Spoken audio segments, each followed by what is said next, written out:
Pois é. Pessoal, bom dia. Mais uma vez, vocês estão em estágio, então não estão aqui presentes na aula. Então, estou deixando ela gravada para vocês, certo? E vamos que vamos. Hoje nós vamos falar sobre estabilidade de produtos farmacêuticos, certo? Que é basicamente a parte da nossa disciplina, é a última aula, por sinal, que fala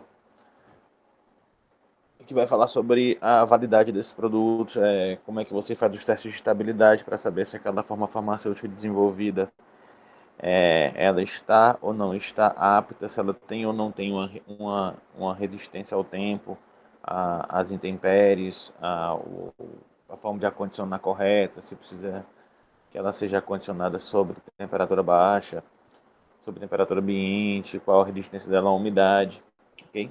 A gente vai abordar esses pontos na aula de hoje e a partir desses pontos a gente vai conseguir determinar a validade máxima do produto. Para começar, pessoal, um produto farmacêutico ele vai ser considerado estável quando as suas propriedades físicas, químicas e biológicas são consideradas estáveis, ok? Então, anota aí, ó, física, química e biológica, certo? Ou seja, o comprimido vai estar inteiro, ele não vai estar se degradando, os seus ativos farmacêuticos e os seus recipientes mantêm as mesmas características químicas e biológicas, é que ele não vai estar produzindo fungos, não vai estar mofado e etc. Quando essas características estão estáveis, eu considero que o meu produto está estável. Outro ponto importante é o que é considerado período de vida útil, certo? Que é o tempo em que, se o produto estiver armazenado de forma adequada, as propriedades químicas, físicas e microbiológicas serão mantidas, ok? Ou seja, na embalagem, quando a gente compra o medicamento, tem lá, armazenar 25 graus sob ventilação. Aquilo ali é as condições ideais para aquele teu medicamento. E a validade dele que tem na embalagem, ela é referente àquela condição. Se você pega, por exemplo, aquele medicamento e deixa dentro do carro, na temperatura, no dia de sol, que dentro do carro pode chegar a 30, 40 graus fechado, ele está fechado e desligado, óbvio, aí você não pode considerar aquela validade, certo? Você tem aí problemas de instabilidade, que vão acelerar a degradação do medicamento. Beleza? E esse período de vida útil é a mesma coisa que prazo de validade. Ok? O prazo de validade das embalagens é determinado em cima do período de vida útil desse fármaco. Ok? E essa validade ela está impressa tanto na embalagem primária, que é no PET, na embalagenzinha que contém o medicamento mesmo, se for um vidro de xarope ou uma cartela de comprimidos, também vai estar na embalagem secundária, ok? Que é a caixa que contém o teu medicamento. Ok? Na embalagem terciária, que é a caixa, né? Você não precisa ter indicação de validade. Você tem só o número do lote. Ok, quais são os fatores relevantes para a estabilização química dos fármacos? Vamos lá, os produtos farmacêuticos devem ser formulados e armazenados de forma a minimizar a degradação, ou seja, desde a formulação, desde a pré-formulação, eu preciso escolher recipientes que vão estabilizar o meu ativo farmacêutico. Ok? Os principais fatores que vão afetar essa degradação do fármaco é a temperatura, o tipo de solvente que eu estou utilizando, o pH do meio, a força iônica do solvente, a, a luz, incidência de luz e a presença ou ausência de oxigênio. São questões que afetam a estabilidade. A gente vai ver um por um, tá bom? Em relação à temperatura, pessoal, o principal efeito da temperatura sobre o medicamento é o aumento da interação entre os ativos e o recipiente, ou entre os ativos e a embalagem. Okay? Por que isso acontece? Porque, pessoal, quanto mais elevada é a temperatura, maior a energia cinética das moléculas. Então, tudo meio que se acelera. E a grande maioria dos compostos, eles tendem a se degradar mais facilmente, a ter um aumento na sua energia cinética, a ter um aumento na movimentação, necessariamente um aumento nas colisões entre as moléculas, recipiente com embalagem, ou recipiente com ativo, quando eu tenho uma temperatura mais alta. E essa energia que é dada pela temperatura, certo? Ela tanto pode ser translacional, aceleração de movimentação, como pode ser rotacional, ok? O que eu tenho realmente acontecendo é isso. Por exemplo, um recipiente acondicionado a 8 graus, ele tem um movimento molecular mais lento, Ok? Então vamos pense comigo. Se eu tenho menos colisões, menos interações, em tese eu tenho uma maior estabilidade. Enquanto que a temperaturas mais elevadas, esse movimento molecular é mais acelerado, aumentando a quantidade de interações e aumentando a velocidade de degradação. Ainda, pessoal, a temperatura da influência ela vai ser menor em comprimidos e cápsulas, tá bom? Ela é menor em comprimidos e cápsulas. Em comprimidos e cápsulas, certo? Que as mesmas normalmente podem ser mantidas na temperatura ambiente. Okay? Em função disso, eu posso deixar a cápsula e comprimido no armarinho. Já as soluções de suspensões também, em sua maioria, quando estáveis, podem ser armazenadas na temperatura ambiente. Mas, já produtos instáveis, certo? É comum o uso de refrigeradores que baixam a temperatura e necessariamente baixam o movimento molecular. Ou posso usar até freezers, que vão ter temperaturas até menos 15 graus, que vão praticamente congelar a minha amostra, certo? Sendo que nesse último caso tem duas inconveniências. Primeiro, a dificuldade de transporte, você transportar um material de uma cidade para outra, por exemplo, num sistema de distribuição, eu tenho que levar isso num caminhão freezer, e é muito mais caro do que um caminhão normal, ok? E outra coisa, como esse material, quando você vai dar 15 graus, não tem o congelamento, o processo de descongelamento pode levar à degradação. Principalmente se a forma de descongelamento for utilizando calor, botar na temperatura mais alta. Os biofármacos, pessoal, e as vacinas podem ser degradados pelo processo de congelamento. Tá bom? Então, nem as vacinas e biofármacos normalmente não podem ser congelados. Mas o uso de crioprotetores podem resolver esse problema. Um crioprotetor que vai proteger o teu material do congelamento. Você joga tudo a uma temperatura muito baixa, desacelerando o processo de movimentação molecular, mas você impede o congelamento. São coisas diferentes, tá bom? Em relação ao solvente, ele tem como função solubilizar os ativos farmacêuticos, certo? A grande importância dos mesmos se dá nas formas farmacêuticas líquidas. Então, solvente ele é muito mais atuante na estabilidade de formas líquidas, tá bom? Como soluções orais ou soluções injetáveis ou até as suspensões. Um dos problemas no uso do solvente aquoso, pessoal, é a possibilidade de degradação por hidrólise, que a hidrólise só acontece na presença de água, ok? Então, quando eu estou usando um solvente aquoso, posso ter reações de hidrólise, que é a quebra, certo? A reação de hidrólise é isso aqui, ó. Por exemplo, vou pegar aqui o AS, ácido acetil salicílico. Na presença de água, ela pode sofrer hidrólise. O que é hidrólise? É a quebra dessa ligação aqui, ó, certo? Feita pela água, é um mecanismo que passa pela água, certo? Então, tem uma quebra dessa ligação formando o ácido acético e o ácido salicílico. Como é que eu percebo isso aqui, pessoal? Isso aqui eu consigo perceber até em comprimido. Comprimidos de ácido acetil salicílico mal armazenados, eles têm cheiro de vinagre. Se você cheirar o comprimido, se tiver mal armazenado, estiver degradando por hidrólise, você vai sentir cheiro de vinagre. Por que vai degradar por hidrólise, já que eu tenho um comprimido e não tenho água? Porque você tem água que fica sendo absorvida na superfície do comprimido. Tem um processo de sorção ali de água da atmosfera. Você começa a ter reações de hidrólise com o ativo farmacêutico que está ali no comprimido. Certo? Como é que eu posso resolver esse problema com soluções aquosas? Por exemplo, soluções de AS líquida. Trocar o solvente por solventes não aquosos. Ok? Basicamente isso.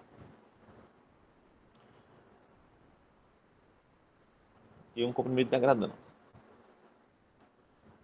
Somas sólidas podem ser afetadas, como eu estava dizendo, pelo processo de hidrólise. Isso vai ocorrer quando houver adsorção de água na superfície da forma farmacêutica. Outro ponto de influência, galera, é a degradação é a constante dielétrica do solvente. Ok? Vocês vão ver lá que a constante dielétrica afeta. O que é a constante dielétrica? É a capacidade que o teu solvente tem de isolar as cargas, certo? Isolar cargas do solvente, principalmente se o teu analito for iônico.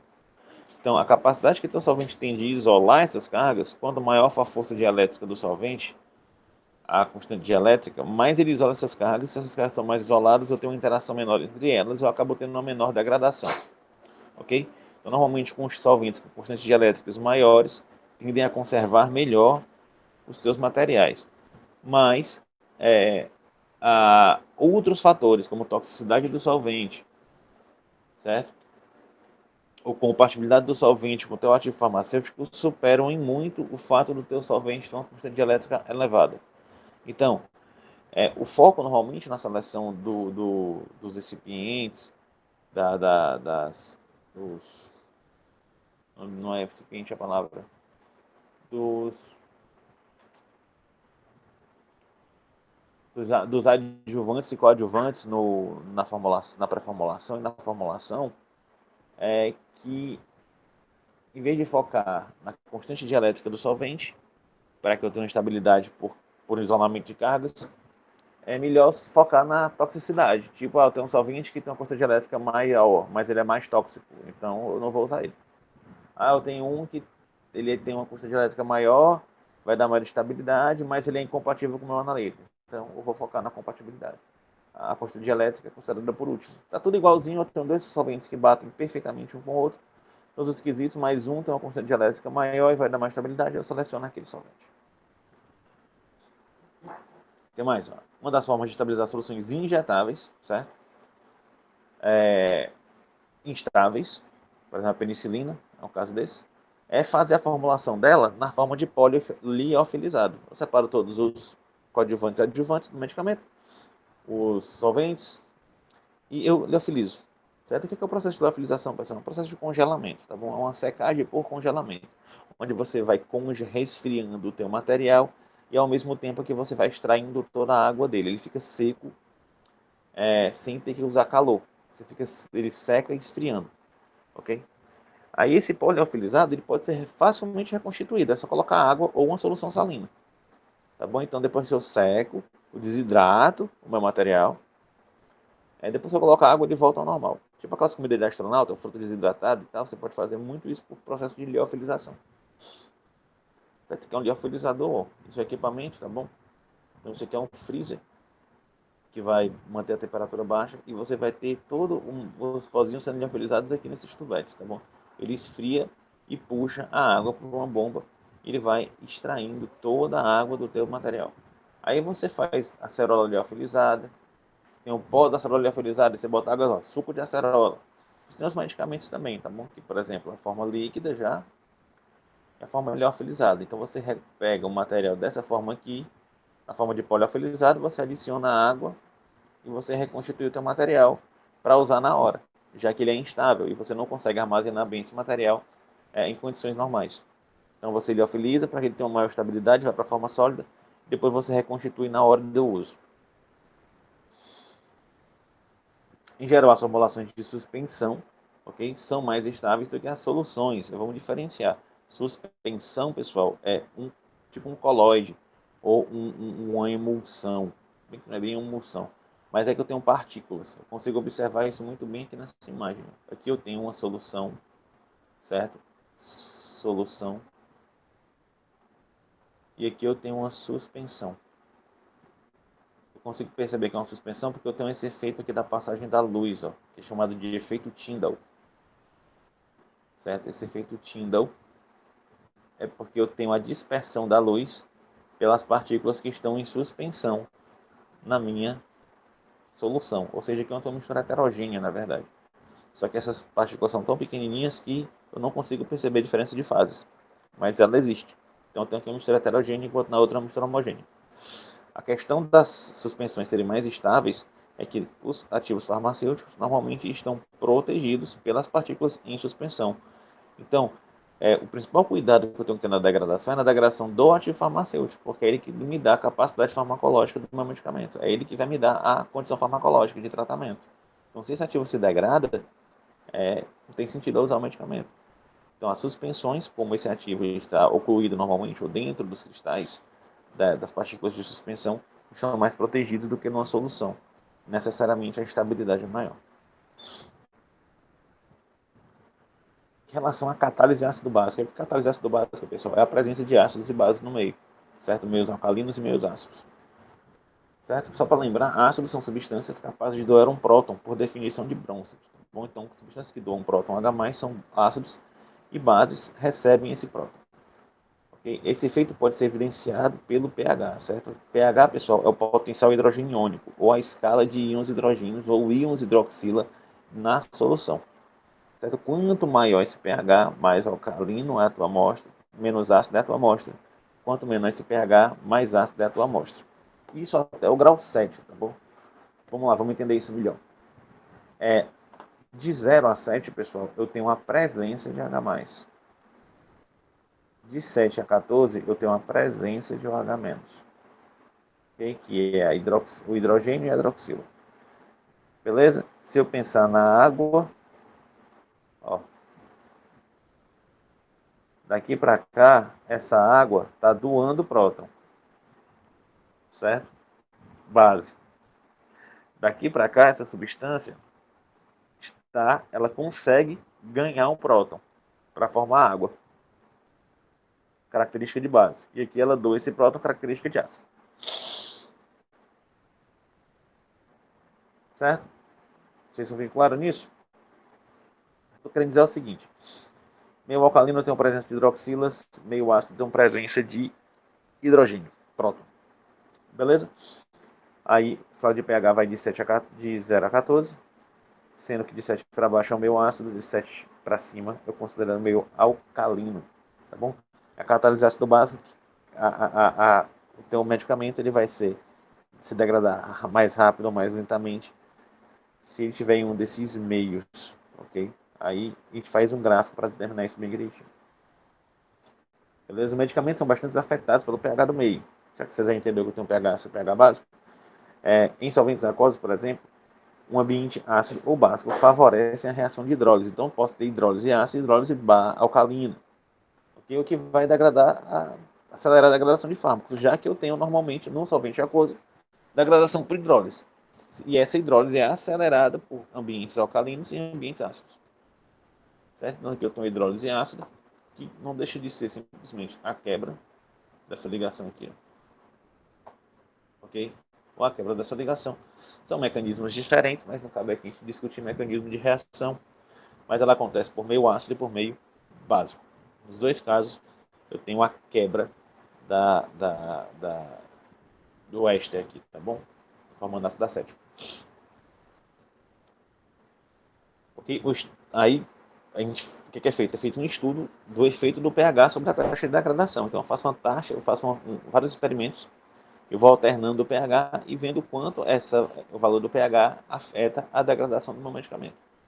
Certo? E onde é que eu faço isso? Eu faço isso lá na pré-formulação, quando eu estou ainda estudando quais são os componentes que vão se unir ao meu ativo farmacêutico para formar um produto final. Ok? Aí isso é feito em curvas, tá bom? E uma das curvas, ela traz informações úteis sobre a relação do pH com a degradação, certo? E essa curva é chamada de curva de taxa de reação, taxa de degradação em relação ao pH, que é basicamente uma curva da taxa de reação com logaritmo em função do pH. É isso aqui, ó. Você tem um logaritmo da degradação, certo? Variando com o pH, ou seja, aqui eu tenho uma degradação máxima,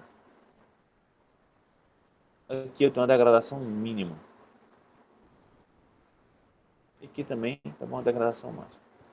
O que está mudando aqui, pessoal? Está mudando o pH, ó, de 0 até 9, ou seja, eu tenho uma região mínima aqui entre 4 e 6, mais ou menos. Dito isso, o que a gente observa? Observa-se um aumento da taxa de degradação, ó, com a redução do pH de 4 para 1, ou seja, quando eu venho aqui no pH 4, ó, à medida que eu venho aqui andando para a esquerda, ó, a minha taxa de degradação sobe, ou seja, o pH mais ácido aumenta a degradação por hidrólise. Isso também vai acontecer com o aumento do pH de 6 para 8. Aqui o pH 6, à medida que ele vai andando para a direita, ó, a taxa também vai aumentando, certo? Isso é basicamente catálise ácida aqui, ó, pH para baixo, catálise básica, pH para cima. Só que perceba que existe, pessoal, uma curva, uma parte da curva que é praticamente plana, certo? Essa parte aqui, pessoal, ela é referente, ó, as hidrólises não catalisadas. E essas hidrólises não catalisadas, elas são bem menos reativas do que as catalisadas por ácido ou base. Ou seja, o pH do meu meio, que eu uso aquele medicamento, ele tem que ser trabalhado de forma que o meio esteja em um pH, se o solvente for aquoso, óbvio, na região em que a hidrólise não seja catalisada. Aí eu vou ter a degradação menor. E essa região é essa regiãozinha plana aqui, ó, entre 4 e 6. Beleza? Então, eu planejo o fármaco dessa forma. A pré-formulação. Certo? Por exemplo, a cefuroxima e outros antibióticos da cefalosporina costumam apresentar essa forma de gráfico. Ok? Uma região bem larga ali onde eu tenho uma certa estabilidade em relação ao pH do meio. Mas eu tenho outros medicamentos. Olha essa curva. Por exemplo, as penicilinas. Praticamente eu não tenho degradação por hidrólise não catalisada. Ou seja, todas elas são catalisadas. Consequência disso, eu tenho uma região muito pequena, certo? De estabilidade. Então o pH tem que ser bem fixo. Eu não posso permitir uma variação muito grande do pH do meio. Isso quer dizer o quê? Que para a penicilina eu tenho que manter o pH aqui entre 4 e 5. Porque a partir de 5 para frente, abaixo de 4, você começa a ter já uma degradação ácido-básica muito, uma degradação, uma hidrólise catalisada por ácido básico bem alta. Certo? E nós também temos, quando o meu composto é iônico, medicamentos iônicos, com degradação dependente do pH, apresentam curvas com duas zonas de hidrólise. Ok? Por quê? Porque são íons. Para poder dissociar, eles vão degradar em condições diferentes, em pHs diferentes. Então, eu acabo tendo duas regiões planas, basicamente, onde eu tenho uma maior estabilidade para cada íon. Ok? Bom, o efeito da luz. Esse efeito da luz é basicamente se dilui sobre o medicamento e você tem reações ali, normalmente radicalares, que são ocasionadas pela energia eletromagnética proveniente da luz. Onde eu tenho ali excitações e quebras de ligações do tipo homolíticas, onde só tem um elétron sendo desgrudado, formando radicais livres. Beleza? Qual é o efeito dessa luz? Ela acelera a degradação dos medicamentos. Ok? Pelos motivos que eu acabei de falar. O que a gente faz para contornar isso? Eu utilizo filtros, vidros de cor escura, que filtrem a luz. Certo? Essas cores filtram parte da luz incidida sobre os medicamentos, desacelerando a sua degradação. Só isso. Em relação ao oxigênio, pessoal, ele pode influenciar a degradação dos fármacos por meio de reações de oxirredução, assim como a formação de radicais livres. Okay? Então, o oxigênio ele vai tanto proporcionar que ocorra reações de oxirredução, como a presença de radicais livres podem aparecer com o oxigênio. Okay? E ambos aceleram a degradação do medicamento. Essas reações, pessoal, são pouco influenciáveis pela temperatura. Então não adianta muito se o ponto principal da degradação for as reações de oxidação, não importa muito eu colocar em temperatura baixa, tá bom? Porque elas são pouco influenciáveis. Portanto, o armazenamento em baixa temperatura não é muito eficiente para retardar a degradação quando ela é feita pelo oxigênio. A opção muito utilizada é que eu faça uma lavagem de todos os recipientes com gás inerte, por exemplo, nitrogênio. Para quê? Para tirar o oxigênio. Ok? Outro ponto importante, pessoal, o pH, tá bom? Quanto mais alcalino for o meio, mais favorecidas são as reações de oxidação. Dessa forma, recomenda-se para produtos aquosos o uso de meios com pH o mais ácidos possíveis, tomando cuidado lá com a questão das hidrólises, tá bom? Mas eu deixo no mais ácido possível. Eu tenho preferência por manter o meu medicamento no meio ácido do que no meio básico, porque no meio básico eu tenho um favorecimento de reações de oxidação. Beleza? E em relação ao oxigênio, pessoal, os íons de metais pesados, como o cobre e o ferro, certo? Aceleram a degradação por oxidação, pois eles atuam na fase de iniciação da propagação de radicais livres. Ou seja, a presença de óxido, cobre e ferro, eles vão acelerar a formação de radicais livres do oxigênio. O que eu faço para resolver esse problema? Eu uso agentes quelantes, como a DTA, por exemplo, que eles vão ter o efeito de quelar, isolar os metais, tanto o cobre como o ferro, impedindo que eles acelerem as reações por formação de radicais livres. Okay?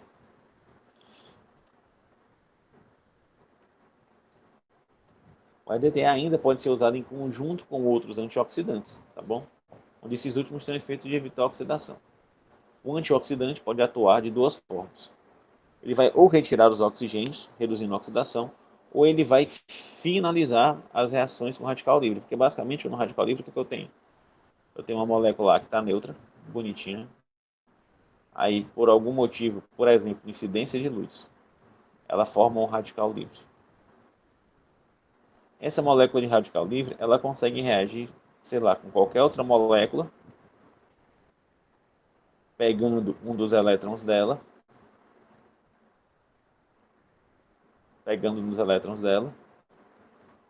e formando outro radical livre. Isso é o que seria reação em cadeia. Qual é a função do antioxidante? O antioxidante tem uma função de parar isso aqui. Ó. O antioxidante é um material que já é tipo um radical e ele vai finalizar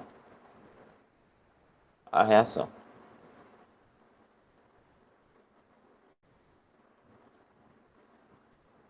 Ok? Vai finalizar a reação. O metabisulfito de sódio e o ácido ascórbico são exemplos de antioxidantes hidrossolúveis, são solúveis em água, utilizados em formulações aquosas.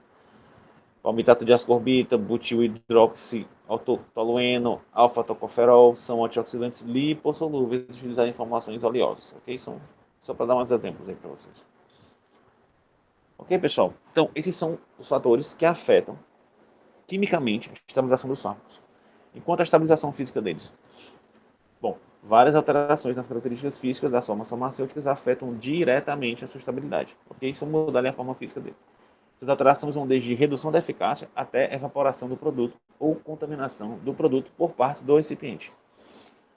Certo? A forma farmacêutica, as instabilidades físicas possíveis para aquela forma e seus efeitos estão descritos abaixo. Produtos líquidos em geral, pessoal. Eu posso ter sorção, que é o processo de absorver parte do fármaco pela embalagem ou pela tampa da embalagem. Qual o efeito que eu vou ter disso? A perda do fármaco. Certo? Parte do meu fármaco vai ser absorvida pela embalagem, ou seja, a concentração real do fármaco vai ser menor.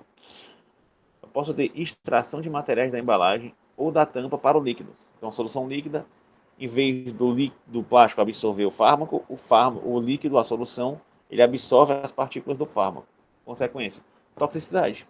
Porque os materiais plásticos lá da embalagem podem ser tóxicos para o corpo humano. Também pode mudar o pH da solução, que pode chegar a um ponto de aumentar a degradação da mesma.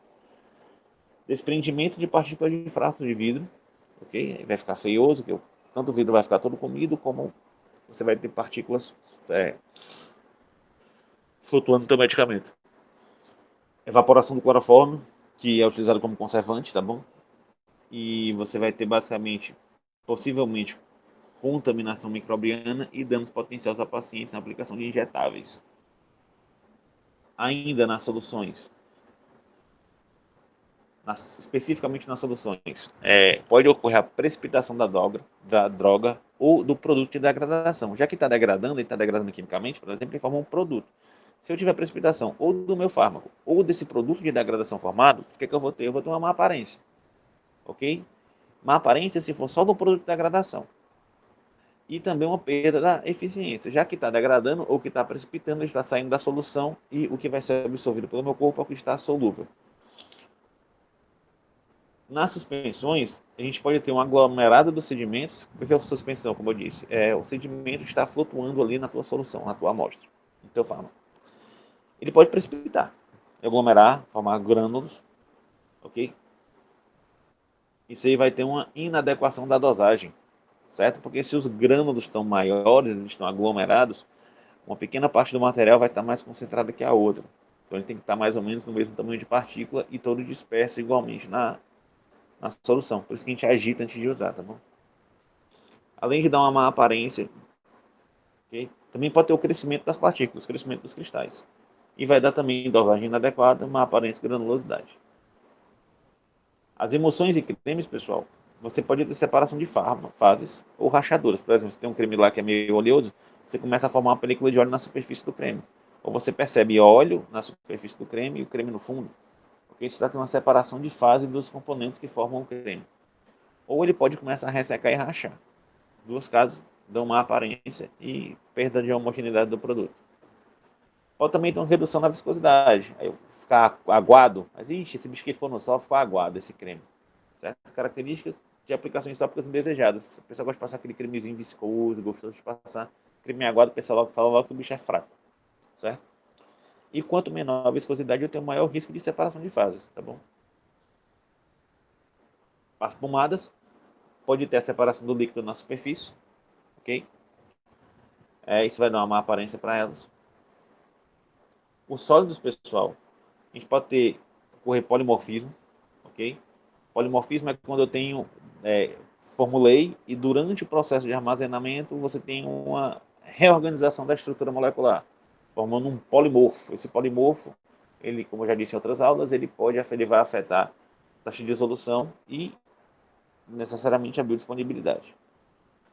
Você pode também ter uma mudança de tempo de desintegração da forma farmacêutica, já que eu posso, alterando a estrutura, o sólido, pode mudar o tempo de desintegração, que vai alterar também a dissolução.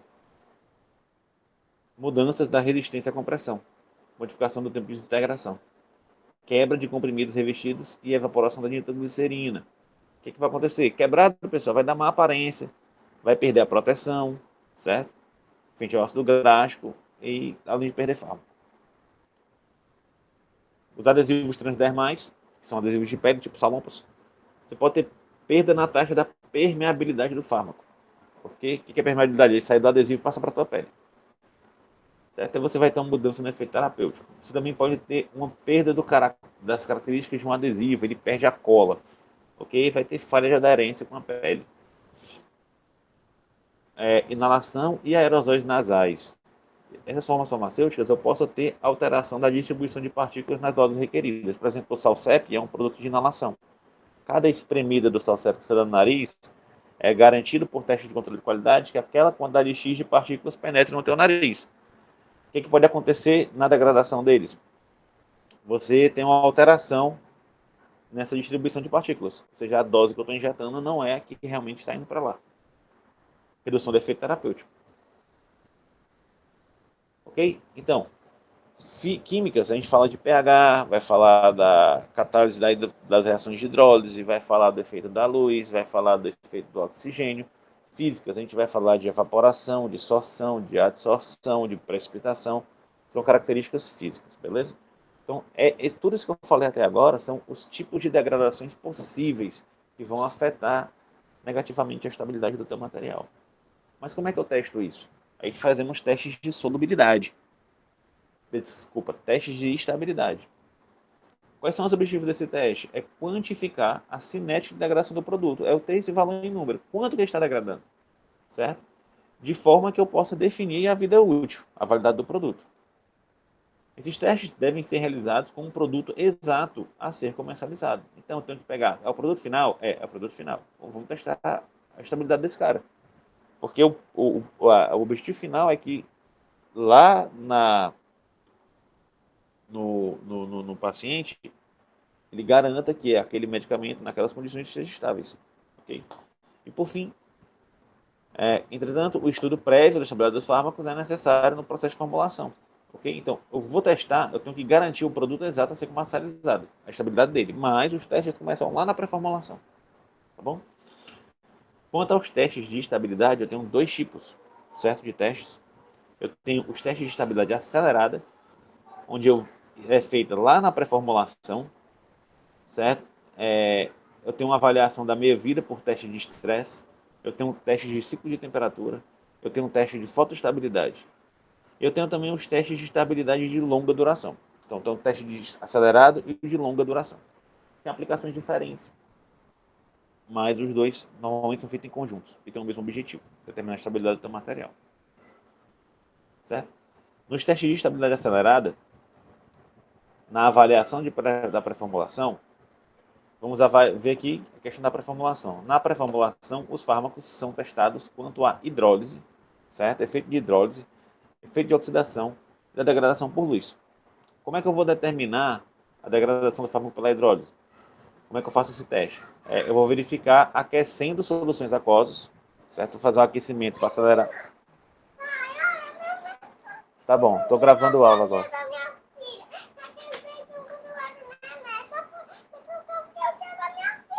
Vou expressar a mamãe que o papai está dando aula agora. Mas eu estou dando aula agora, eu não posso resolver. Eu não posso resolver agora, tá bom? Então, pessoal, continuando aqui depois do pronunciamento da minha filha. Ó, quando eu vou avaliar a degradação do fármaco contra a hidrólise, certo? Filha, eu estou trabalhando, fecha a porta. Eu estou trabalhando. Eu estou trabalhando. Certo? Vamos de novo. Ai, ai. A degradação do fármaco contra a hidrólise, como é que eu vou testar isso? Eu vou aquecer soluções aquosas em diferentes meios, meio ácido e meio básico diluídos. E vou ver aquela taxa, eu vou traçar aquele gráfico lá, que vai me dizer o efeito da degradação em cada tipo de pH. Beleza? Aí nós também vamos testar a degradação do fármaco contra a oxidação. Como é que eu vou fazer isso? Eu vou verificar comparando soluções aquecidas com e sem a presença de oxigênio. E ver qual é o efeito que o oxigênio tem naquilo ali. Eu também tenho que determinar na pré-formulação a degradação do fármaco contra estado sólido. Certo? Isso para formas sólidas, tá bom? Como é que eu faço isso? Eu analiso, eu aqueço o fármaco sozinho, ok? Ou em combinação com os recipientes, ok? E a partir desse aquecimento eu determino a degradação dele. Ou seja, lá o ativo farmacêutico sozinho e o ativo prensado com os recipientes. Aí eu vou ver em qual caso tem uma maior degradação. Aí é o que eu vou lá e vou trocando os recipientes para que eu tenha a maior estabilidade possível. E também vou testar a degradação da forma quanto ao pH, certo? E eu vou avaliar aquecendo soluções em diferentes faixas de pH tamponado. Vou lá controlando o pH e tamponando ele. Certo? Aqui no caso, sim, sendo meio aquoso, porque aí senão estou fazendo o teste de hidrólise. O teste de meia-vida, pessoal, por estresse, vamos lá. Estabilidade por teste de meia-vida, em situação de estresse, ele vai utilizar a equação de Arrhenius, que é essa equaçãozinha aqui, ó, certo? Que aqui já está arranjada na forma de uma equação de reta, ok? Onde eu tenho aqui, ó, esse Tzinho é a temperatura. Ou seja, eu tenho uma relação da temperatura do meu material. Essa equação permite prever as taxas. Essa reação permite prever as taxas. Desculpa. Essa equação permite. Só um minuto.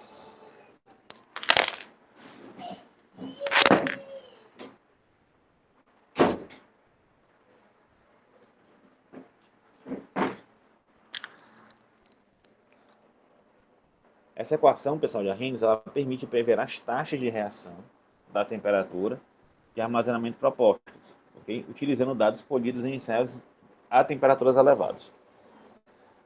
Certo? O que é que isso quer dizer? Que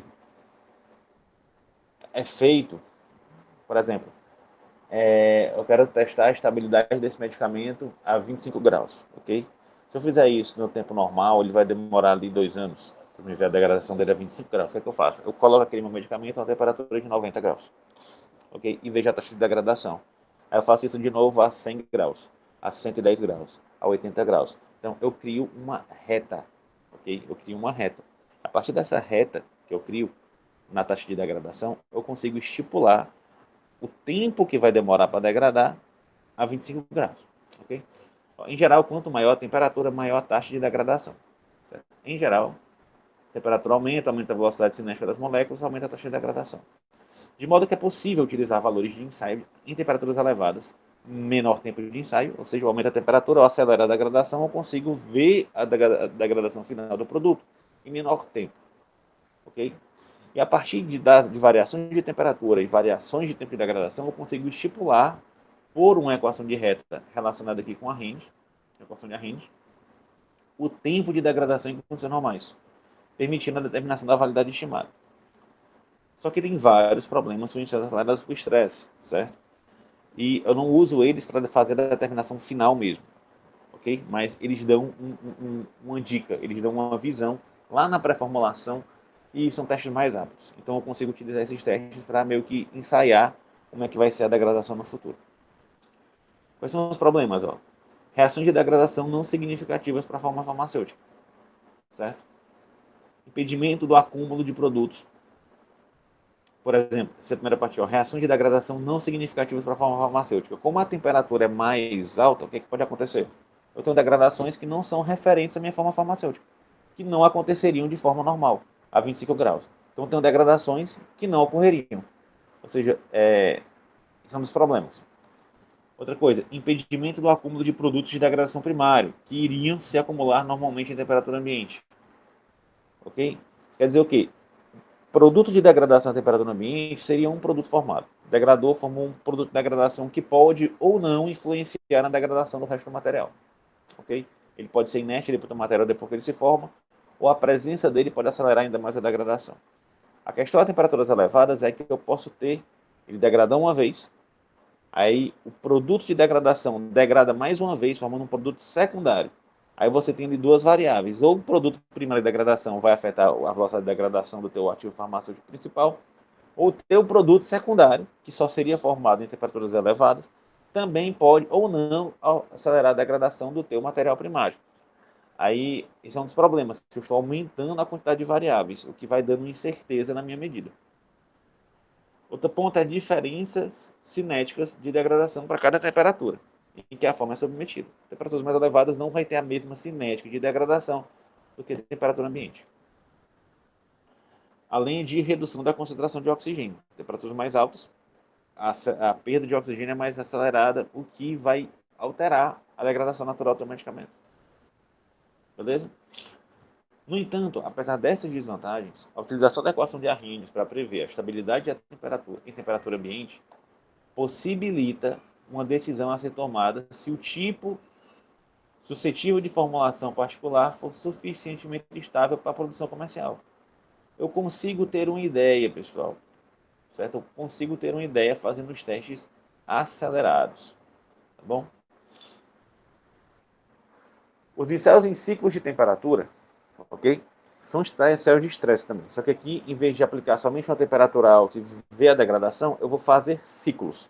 Ou seja, eu vou pegar o meu material e vou submeter a ciclos de armazenamento em condições extremas de temperatura. Como assim? Eu boto a temperatura muito baixa e aqueço. Certo? Ou boto uma temperatura muito alta e esfrio rapidamente. Faço isso de forma alternada. Em fórmulas líquidas, as mesmas são submetidas a ciclos de congelamento e descongelamento repetidos. Eu congelo, descongelo, congelo, descongelo. E vou observar se esse procedimento de congelar e descongelar degrada, acelera a degradação física dos produtos. Ok? As variações de temperatura vão propiciar o crescimento das partículas em suspensão, certo? Também, essa variação brusca pode propiciar o fracionamento das emulsões, quebrando as emulsões, formando precipitados, necessariamente provocando a precipitação dos fármacos na emulsão. Isso em função da variação constante de temperatura. São os tipos de degradação que eu posso observar nos ciclos. A fotoestabilidade, pessoal, que é a proteção do efeito de luz, ela é feita em diversas etapas do processo. Tá bom? Lá na pré-formulação, na formulação final, todos os momentos eu fico fazendo teste de fotoestabilidade. Tanto que ele é um teste muito rápido, muito simples de ser feito, e dá resultados quanto à resistência à incidência de luz. Okay? Os testes são realizados incidindo sobre a amostra analisada a radiação de comprimento da onda UV visível, certo? Ultravioleta e visível, simulando a radiação solar. Tá bom? Por isso que eu tenho ali a condição UV. Normalmente eu utilizo isso aqui, uma dose de luz, certo? 12 milhões de lux por hora, que é o ideal, que é meio que simulando a incidência solar. Essa dosagem ela vai poder variar em função de quê? Da distância, certo? Quanto mais longe, menor a força da incidência, ou seja, essa dosagem reduz, ou em relação à idade da lâmpada, que você está usando lá para simular a energia solar. Lâmpadas muito velhas também têm perda nessa capacidade de iluminação, ou seja, uma perda na dosagem de energia eletromagnética. Os estudos iniciais de fotoestabilidade, pessoal, são realizados com a substância pura espalhada sobre uma forma rasinha. Então, eu pego a motivo farmacêutico puro lá na pré-formulação, espalho sobre a forma rasinha, e eu vou ver o nível de degradação por luz. Certo? Se ele mancha, se ele fica escuro, se ele apresenta algum odor, se ele está degradando por causa da incidência de luz. Na sequência, a gente testa a forma farmacêutica pronta, ok? terminei tudo, eu fiz o comprimido, eu fiz a minha solução, eu tenho que testar essa forma farmacêutica, se ela resiste à luz, dentro da embalagem em que ela vai ser distribuída, ok? Lá do frasquinho que ela vai ser distribuída. Por quê? Porque eu tenho que saber se essa forma farmacêutica, quando for exposta à luz normal, se ela vai degradar ou não. O que acontece? Se ela é reprovada nesse teste, certo? Se essa incidência de luz provocar uma quantidade indesejável de fotodegradação, eu tenho que refazer o estudo do design da embalagem, de forma que eu corrija esse problema. Então, uma embalagem mais escura, ou embalagem metálica, ou alguma forma que proteja da luz.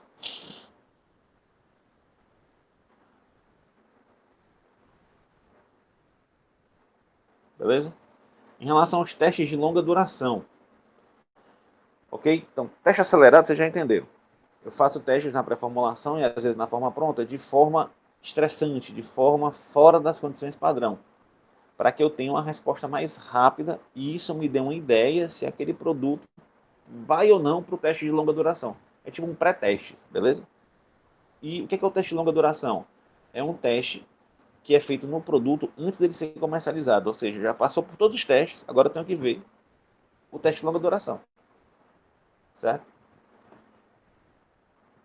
E eu preciso fazer esse teste independente dos resultados do testes acelerados serem positivos. Então, o fato de ter passado nos testes acelerados não quer dizer que eles vão passar nos testes de longa duração. Okay? Esses testes de longa duração representam situações de armazenamento real, certo? Onde os produtos são armazenados nas piores condições possíveis, certo? De temperatura e umidade, em armários de ambientes controlados. Ou seja, eu tenho ali um ambiente controlado dentro da empresa, onde eu tenho um armário que está submetido ali a, sei lá, 35 graus, umidade 70%, certo? Situações extremas, mas não fora das condições ambientais, mas extremas, por armazenamento dele. E em cima disso é que eu vou determinar a estabilidade dele. Certo? As amostras são removidas e testadas de tempos em tempos por um intervalo mínimo de 12 meses. Ou seja, perceba o tempo de duração desse teste. Se é pelo menos um ano de teste de estabilidade, antes desse material poder ser comercializado, para que eu, de forma que eu tenha determinado a data de validade dele. Por isso que eu faço os testes acelerados, para saber se eu preciso passar por aqui. Porque aqui é um ano de trabalho. Outros testes acelerados eu consigo resultados bem mais rápidos. Ok? Os testes realizados envolvem o ensaio do fármaco e outros componentes da formulação. Certo? Aí vai ficar sendo testada a eficácia de conservantes, determinação dos produtos de degradação das substâncias. De tempos em tempos, as amostras são retiradas e eu vou testando para ver o nível de degradação. Outros testes podem ser necessários, como ver o pH do meio, a avaliação das características físicas dos produtos, ver se está mofado, se não está mofado, ver se está rachado, se não está rachado, se está tendo sorção, se não está tendo sorção, certo? E eu vou testar as condições também de eficácia. Okay? Possivelmente também análises microbiológicas. Aí, pessoal, esses testes de longa duração, eles meio que simulam um ambiente real. E só que, tipo, o Brasil é diferente do Canadá, porque não tem o mesmo clima. Daí se estabeleceu as zonas climáticas. O que são essas zonas climáticas? São as zonas de temperatura e umidade dos países ao redor do mundo, certo?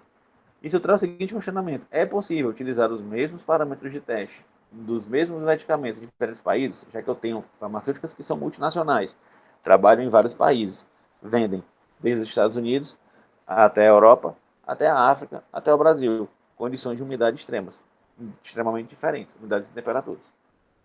Certo? A resposta, obviamente, é não, eu não posso usar os mesmos parâmetros de teste, ok? Em função das características climáticas de cada país. Como é que eu contorno isso? Eu estabeleço zonas de clima, zonas de temperatura e umidade, onde eu estabeleço testes para cada zona. Ok? Então, na zona climática 1, é considerada zona de clima temperado, vai incluir Nova Zelândia, Canadá, Norte da Europa, Rússia, Reino Unido. Nos climas subtropicais e mediterrâneos, vai estar o Japão, Sul da Europa, Estados Unidos, América do Sul, Sul da África e parte da América do Sul. No clima quente e seco, Argentina, Austrália, Botsuana, Oriente Médio e Norte da África. E no clima quente e úmido, é o Brasil, certo? Aqui não tem um deserto, que é quente e seco, aqui é úmido, quente e úmido. Brasil, grande parte da África Central, como a Gânia, Nigéria, Indonésia, Nicarágua, Filipinas e Malásia. Okay? São as 4 regiões, aqui tem um mapa dessas regiões, certo? As regiões em branco são de clima temperado, de cinza muito escuro, clima úmido e quente, que é o Brasil, ó, exemplo disso. Certo? Aqui, ó, clima seco e quente, essas regiões, seco e quente aqui, ó. E clima mediterrâneo subtropical. Beleza? São as condições. E aqui também tem outra tabelinha já com as umidades, ó. E um ponto importante, a zona climática 4, de quente e úmido, ela é dividida em duas, porque eu tenho condições extremas de umidade, tá bom? Tipo, dentro do Brasil nós temos condições de umidade elevadas, normalmente são, mas eu tenho regiões de umidade extremamente elevadas, como lá nas florestas tropicais, tipo a Amazônia, beleza? Então eu tenho, na verdade, 5 divisões, que é a 1, 2 a 3, a 4A e a 4B. Ok? De clima temperado, pessoal, a gente espera uma temperatura de 21 a 21 graus e umidade de 45%. Aí, clima subtropical, 25 graus, temperatura média e 60% de umidade. Os climas quentes e secos, temperatura média de 30 graus, mais umidade abaixo de 50 graus, 50%. Clima quente e úmido, 30 graus de umidade, de temperatura, 65% de umidade. E muito úmido, 75% de umidade. Beleza? Aí cada zona dessa aí você vai ter as condições extremas de umidade, tipo, e como você deve armazenar o medicamento. E por fim, nós avaliamos os resultados desses testes. Como é que é feita essa avaliação? É comum que o limite inferior aceitável para o teor do fármaco, de que um produto seja de um produto, é que ele seja fixado em 90% do conteúdo do rótulo. Como assim? Ah, o conteúdo do meu rótulo está dizendo que de ativo farmacêutico funcional eu tenho que ter 100 miligramas. É tolerável que eu tenha até 90 miligramas, que são 10% desse valor, que é 90% do valor total. Eu tolero 90% do que está anunciado na embalagem, de fármaco ativo valendo, que funcione, que não seja degradado. Ok? Se a minha taxa de degradação jogou esse ativo farmacêutico por uma quantidade menor que 90% do que anunciado na embalagem, eu considero que aquele material perdeu sua utilidade. É o fim da vida útil dele. Ele está vencido. Ok?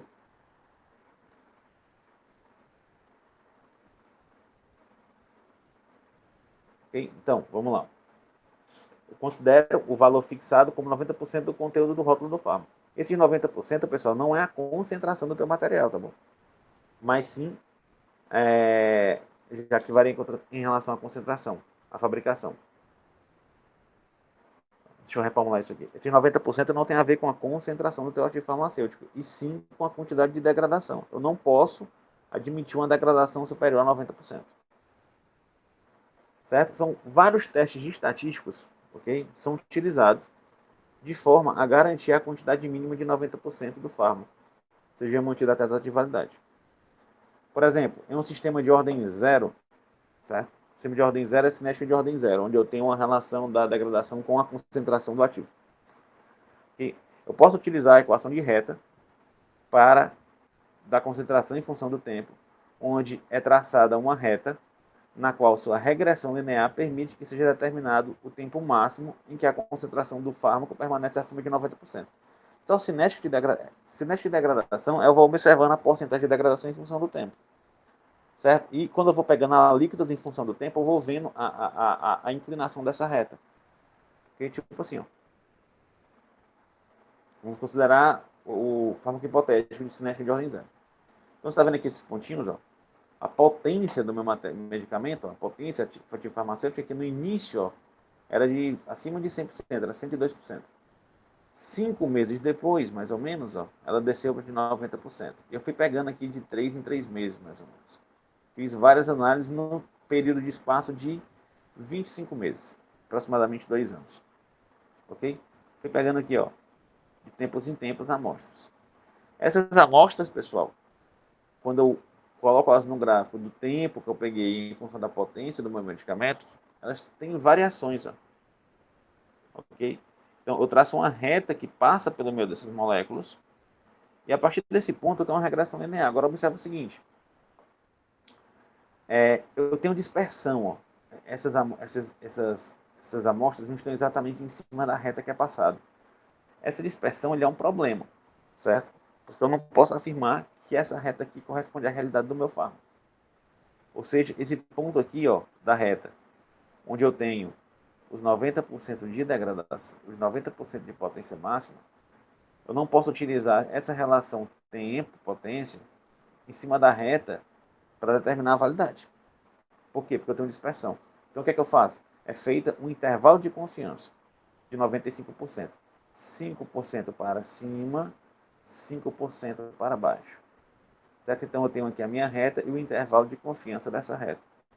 Esse intervalo de confiança, sim, eu uso o intervalo de confiança inferior, que é esse aqui, ó, que vai me dar a margem inferior de degradação máxima em função do tempo, para que eu possa determinar a validade. Como é que eu vou determinar a validade? Eu fiz lá o teste, peguei várias amostras e medi a potência delas em função do tempo durante 2 anos. Tracei o gráfico e tracei o intervalo de confiança. Eu pego o intervalo de confiança inferior. Aí eu vejo, 90% é quanto? 90% é aqui. Por regressão linear, isso é um cálculo que você faz, tá bom, estatístico? Você traça 90% em relação ao intervalo de confiança. Ele vai dar em que tempo? Aqui dá mais ou menos 17 meses. Certo? Isso aqui, pessoal, seria a validade do meu material. Certo? Nos casos em que a degradação não siga uma cinética de ordem zero, que foi esse gráfico que eu apresentei para vocês, é necessária a transformação matemática para que eu tenha uma regressão linear. Tipo, fármacos se degradem por cinética de primeira ordem, que é curva, é logarítmica, ok? Por meio do logaritmo, eu consigo traçar uma reta. Então, eu faço uma modificação matemática dos meus resultados para que no fim eu tenha uma reta. Aí isso vai lá da parte da matéria de cinética química, ok? Onde você tem lá as ordens de reação e como transformá-las em retas, para que eu tenha uma equação de reta da cinética de degradação do teu medicamento. Certo? Aí, como são feitos pelo menos 3 lotes, são feitos de estabilidade, a validade é calculada para cada um separadamente. Okay? Eu faço com 3 lotes, vou determinar a validade do lote 1, do lote 2 e do lote 3. Ok? Aí, dos 3 lotes, o menor valor que eu obtive dos 3, tipo, um foi 20 meses, o outro foi 24 meses e o outro foi 15 meses, eu pego o menor 15 meses, essa é a validade para todos os outros. Porque o erro, pessoal, sempre tem que estar para baixo, já que eu tenho que prezar pela segurança do paciente. Certo? O aumento do número de dados disponíveis pode diminuir o limite de confiança. Porque esse 5% é padrão, tá bom? Mas se eu tiver mais dados disponíveis, coletei mais amostras ao longo do tempo, eu posso ir diminuindo para 98%, para 99% esse intervalo de confiança para que eu fique cada vez mais próximo daquela reta. Uma sequência disso é que eu tenho um resultado mais acurado, mais real, mais próximo do real em relação à estabilidade máxima do fármaco e a validade dele. Beleza? É isso aí que a gente tem para falar sobre estabilidade de fármacos. Então essa aula vai ficar gravada para vocês. É a última aula do nosso conteúdo, então vocês assistam. Semana que vem nós não temos aula, ok? E depois nós vamos fazer uma ou aula prática ou revisão para a prova. Eu acho que vocês vão preferir revisão para a prova, mas a gente vê depois, tá bom? Então é isso aí, pessoal. Obrigado e tchau, tchau para quem está assistindo essa aula sem me ver.